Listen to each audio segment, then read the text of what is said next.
Illusion, Chapter 3. The note wasn't like anything she would normally leave. I have something important to take care of. I should be back in a couple of days. Please do not worry. There was no location or specifics on what she would be doing. This worried Liam more than usual.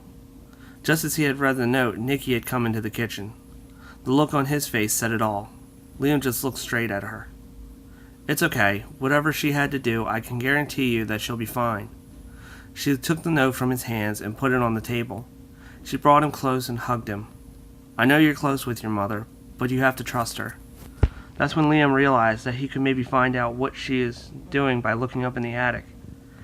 He pried himself away from Nicky's light grasp and hurried up the stairs.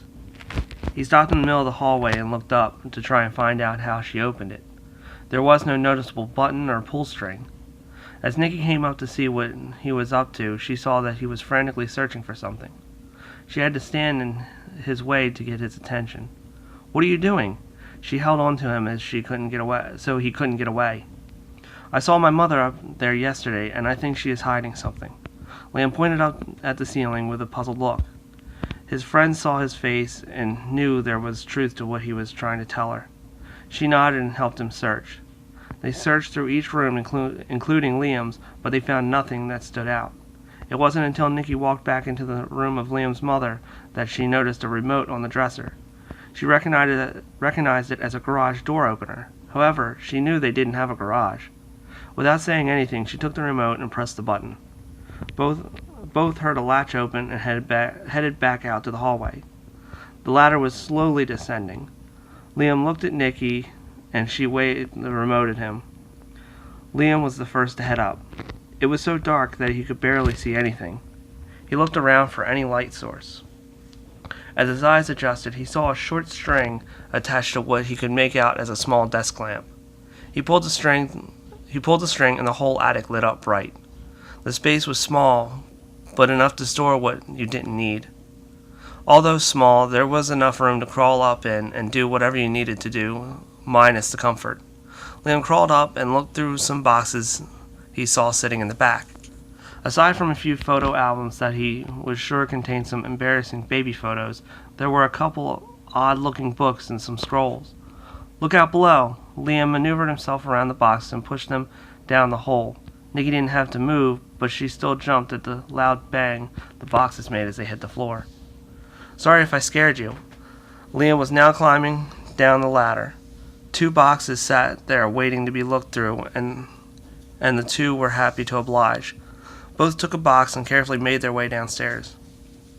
Liam then lit a fire in the fireplace. They sat down in front of the fire and inspected the goodies that filled the boxes.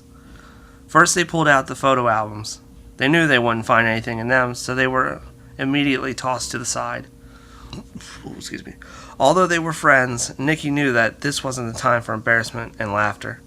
It wasn't until Liam had pulled out a large blue book with gold bindings that they knew that they had finally found something. On the front was the Triforce with depictions of each goddess holding their own piece. Liam opened the book to a random page and saw that the pages were blank. What in the underworld is going on? Nicky heard him and looked at the book herself. What is the point of having a book this extravagant if you don't intend to use it? She took the book, closed it, and looked at every nook and cranny to see if there was a secret. She then noticed strange lettering on the back. Can you read this? She handed the book back to Liam, expecting him to know what it said right away. You do know that I'm not as smart as you, right? Liam shook his head and looked at the book anyway. To his surprise, he could read it quite clearly. It says, only the one who is destined to protect shall see the secrets that are written within. There's more. To prove your lineage, the protector shall place his hand on the front, and only after the mark is shown shall the hero have his destiny revealed. Both Liam and Nicky stared at each other. Liam just shrugged and turned the book over and placed his hand on the Triforce. Simple. Nothing. It was then that a bright light began to shine on the cover, which then shone through Liam's hand. The same symbol began to appear, and the lower right piece began to shine brighter while the others dimmed. After the light from his hand had disappeared, the pages then began to glow. Liam took his hand from the cover and opened the book. Neither Liam nor Nicky could believe their eyes. Inside were pictures, but they were moving. It depicted a battle between an older version of Liam and a blurry figure. They were both stunned at not only the magical book and moving pictures, but also the fact that Liam's supposed destiny was to face an unknown force. Wait! Nikki grabbed Liam's shoulder at her thought. Remember in history when we learned of Ganon's defeat? Liam gave a nod. Well, what if someone is trying to revive him after all this time and you will have to face him? A clash of thunder could be heard outside. Well, whatever the case, we need to find out what my mother is up to. Just as Liam had said that, the page glowed and the battle scene changed to a large map. The map had 3 dots. A red and green dot was on their location, and a yellow dot was just past the academy and outside the city's perimeter in a forest. He could see that it was moving. Liam rushed back up to his room and grabbed a baseball bat from his room. He then took his bag and dumped out all of his books and papers and replaced them with the giant book. He grabbed the umbrella, and before he headed out the door, he looked over at Nikki, who was still sitting in the den confused to what he was doing. Are you coming? She got up and rushed out the door behind him. Though there was plenty of lightning and thunder, no rain had fallen. For unknown reasons, when they reached the academy, the air felt ominous. Liam prepared his bat for anything that may pop out. They slowly walked the length of the wall until they reached the edge of the forest. Only the really brave or really stupid entered the woods, as no one that entered ever returned, or so Liam had heard. He lowered his bat and took another look at the book. The dot had stopped, and from what he could see, it looked like there was a small building deep in the woods. He closed the book and prepared himself for anything, but Nikki just grabbed his shoulder and shook her head. He wanted to know what his mother was up to and didn't care what Nikki was thinking right now. He raised his bat once more and disappeared into the forest, leaving his friend behind. Inside it was dark, but not so much that he couldn't see. He could make out the trees and some of the vegetation. He crept slowly through the forest while trying to watch for anything that could pop out. Man, I wish I had thought of a flashlight. Liam shook his head at his forgetfulness. I can remember a weapon, but I can't remember a simple tool to light my way. It was then that he started to see red eyes pop up in the distance. He could tell that they were a nice distance away. The only thing that freaked him out was the fact that they were staring right at him. About 300 yards in, he decided to check the book again to see if he was heading in the right direction. Luckily, the lights from the dots were shining brightly on the page. He saw his location, Nikki at the edge, and the dot that he thought had to be his mother still in the same spot. He felt he lucked out, as the building looked to be about the same distance west of his current position. He was about to close the book when he was struck with a stroke of genius. He faced the open book out in front of him in the hopes that the light would increase his view, but sadly it only lit up a few inches, and the light was too widespread. He closed the book, placed it back in his bag, and returned to his walking. He clutched the bat harder as more of the red eyes popped up. They seemed to be watching him. He didn't think that whatever they were would attack, but he didn't want to take a chance. His grasp stayed firm as he made his way to his destination. The sky had begun to clear, and the moon lit up the forest. He was still about 150 yards off, but he could see a church in the distance.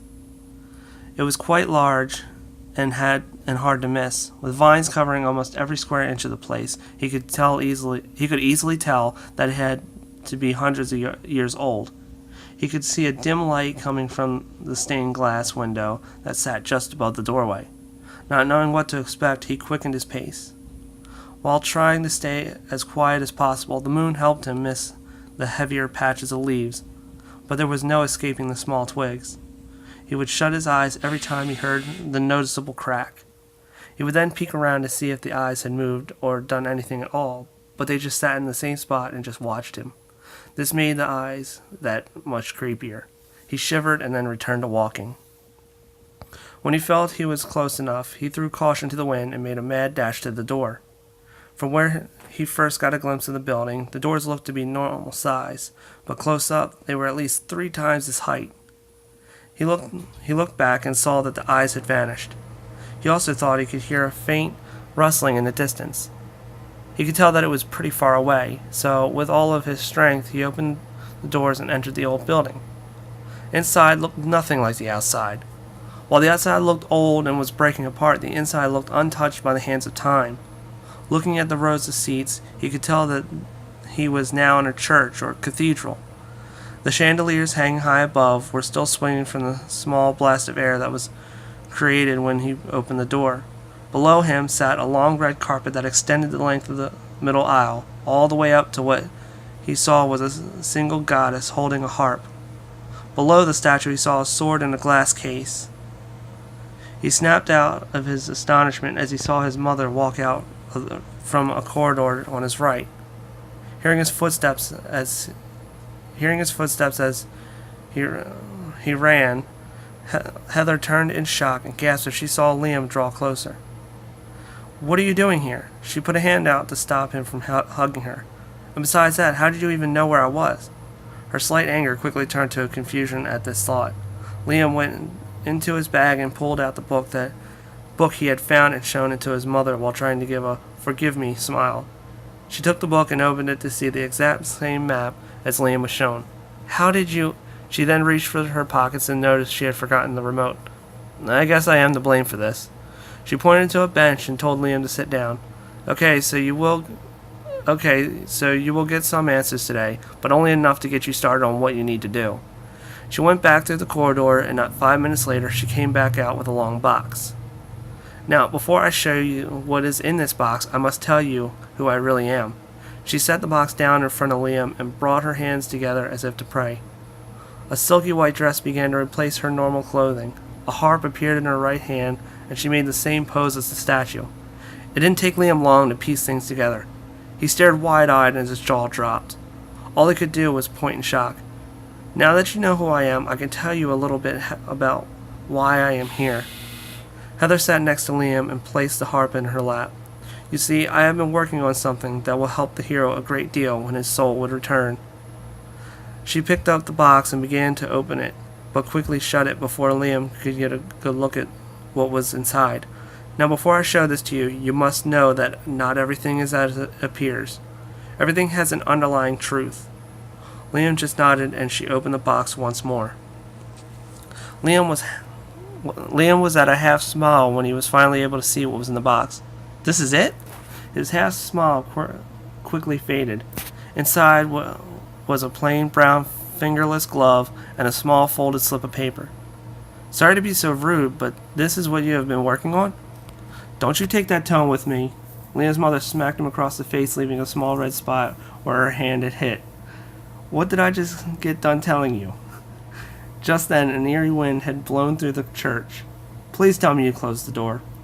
She looked at the entryway and finally noticed that the door was fully open. She tried to fly over to close it, but it was too late. An army of grass-like creatures with long snouts had made it in. "Liam, I want you to run and take the left corridor and open the door all the way at the end." I will stay and help you." Liam refused to follow the orders he was given. "This is no time to play hero." She made a sword appear out of thin air and fought off 3 of the monsters before turning back. "Go now, I'll be fine." This time, Liam looked into his mother's eyes and knew just how serious she was. Even though he now wanted to do as he was told, something inside him was telling him not to. Before he knew it, his body was moving towards the box that was sitting where his mother had dropped it. He opened it and placed the glove on his right hand. It was as if he was being controlled. He didn't know what was happening. The glove began to glow and change right before his eyes. Not only the glove, but also his clothes were changing. After the change, he saw that the glove took up half of his arm and that it was covered in silver plates. He then noticed he was wearing a green medieval-style outfit. He even had a hat. He had no time to think. He grabbed his bat and rushed in to battle the mysterious foes. Liam knocked back 4 monsters in one swing. His mother saw this, and instead of being angry that he disobeyed her, she praised him on his good hits. They fought off 50 or so before a giant one had squeezed its way in through the large doors. By this time, over half of the benches had been either completely smashed or broken and against the wall. The large monster just stood in the middle of the room in a taunting manner, almost as if it was waiting for them to make the first move. This gave Heather the chance to tell Liam what to do next. "Liam, I have no real time to explain, but imagine a sword materializing in your hand." Liam shrugged and looked at the bat in his right hand, and right before his eyes the bat disappeared, and a normal blade had replaced it. and I used that sword to defeat that creature. I used up too much of my energy earlier while putting on the finishing touches, so I was pushing myself during the first wave. Liam somehow knew the perfect technique to defeat this large foe. He ran up to the large beast, climbed its body, and rammed the sword straight down into its head. With one blow, it was defeated. The monster fell over, and he hopped off to check on his mother. "Are you okay?" Liam reached over to give his mother a hand up, as she was now kneeling on the floor. "I'm okay, but I need to return to the heavens to recuperate. I have just enough energy to return." She pointed over to the left corridor once again. "Now take the door at the end of the hallway. Once you close the door behind you, do what you can to destroy the doorknob on that end." She handed him his bag and the box the glove was in, and instructed him to take that as well. She gave him a light kiss on the forehead and began to fly into the air. "Oh, and find the other goddesses. They will help you with whatever you may need." With those final words, she was gone. He had no time to feel sad as he heard yet another wave of monsters approaching. He didn't bother taking the risk of fighting them, and he made a mad dash through the corridor and down the long hallway. As she said, the door was there. He opened it, rushed through it, and just as he saw the monsters flood the hallway heading towards him, he slammed the door shut and began to work on breaking the doorknob. He took one great swing with the sword and cut it off, and off it came like butter. He sat down with exhaustion and was finally able to get a good look at where he was. He was back at his home in his mother's room. He came out of her closet. He then felt the glove return to its original form. His clothes did the same. He was back to wearing his old clothes. Remembering Nikki, he quickly pulled out the book and hoped that the map with their locations was still there. It was, and he saw that she had made it home safely. He thought he'd give her a call later once he rested a bit. He pulled the glove off and put it back in the box for now. He took out the note and read what it had to say. "This is the dimensional gauntlet. Sewn together with my own magic, the wearer, or I hope the hero, can switch out items and weapons at will from a small dimension that I have also created. All the wearer has to do is visualize the item type, or if skilled enough, the exact item, and it will appear. The gauntlet only works when it senses danger. Once any danger passes, the gauntlet will revert to its original form."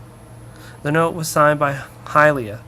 Seeing this made him sad, but not as sad as he would normally be. He felt something changing in him. He wasn't sure if it was good or bad.